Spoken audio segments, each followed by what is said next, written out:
I'm talking to Anaïs Saint-Jude, who heads the BiblioTech Program at Stanford University, which creates connections between newly minted PhDs and corporate America. Anaïs, how do you go about creating these connections between new PhDs and corporations? So we do it in two ways. One, we like to foster intellectual exchange between industry leaders and PhDs in liberal arts at Stanford. So we have a big conference, an annual conference in the spring each year to kind of, bring the two groups together. This year we had a Humanist Leaders Project, which was a series of 11 workshops spread out over the year, bringing in influential industry leaders to lead workshops on a variety of topics, from entrepreneurship to strategic communications to building a business versus building a product.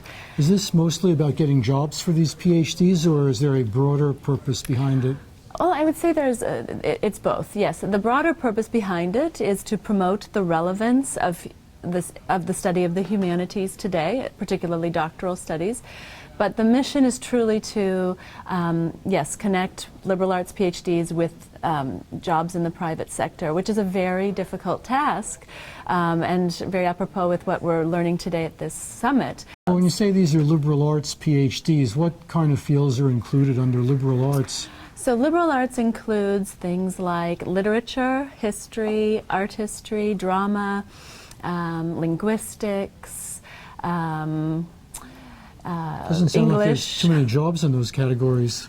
Well, exactly. They're compared to engineering, for example. Exactly. So, I want to say there are, but people just need to reframe their thoughts and their job descriptions. In fact, people who do liberal arts degrees seem to be more apt to be more flexible in this environment today. Most jobs today require a lot of very specialized skills, or does a good generalist still have a pretty good opportunity? Well, I would argue that a good generalist has a good opportunity, and I also think that it's challenging right now in this economy, however, because in this economy, I think employers are focusing on people with specific skills, people who can kind of come right in and hit the ground running in a very specific area.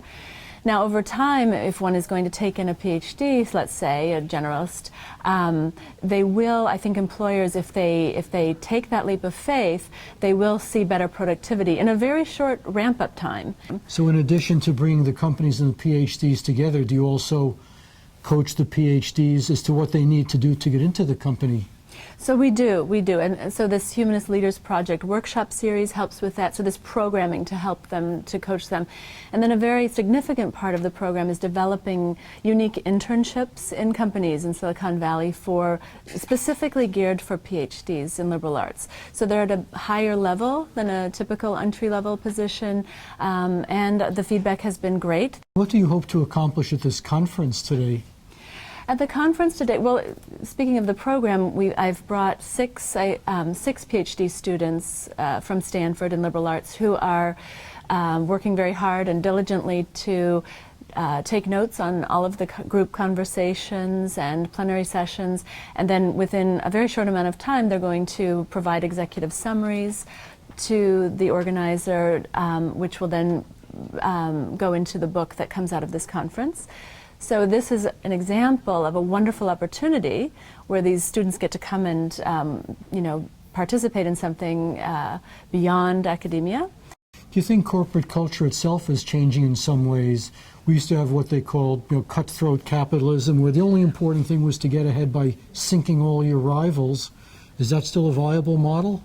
It seems to me that the model that's coming out now is more of a collaborative model, a collaborative approach, and also an approach where strategic partnerships are developed to kind of leverage the potential across companies, but also I think within companies we've heard today it's important to add social corporate responsibility and to help develop the larger ecosystem that extends beyond the company in order to be successful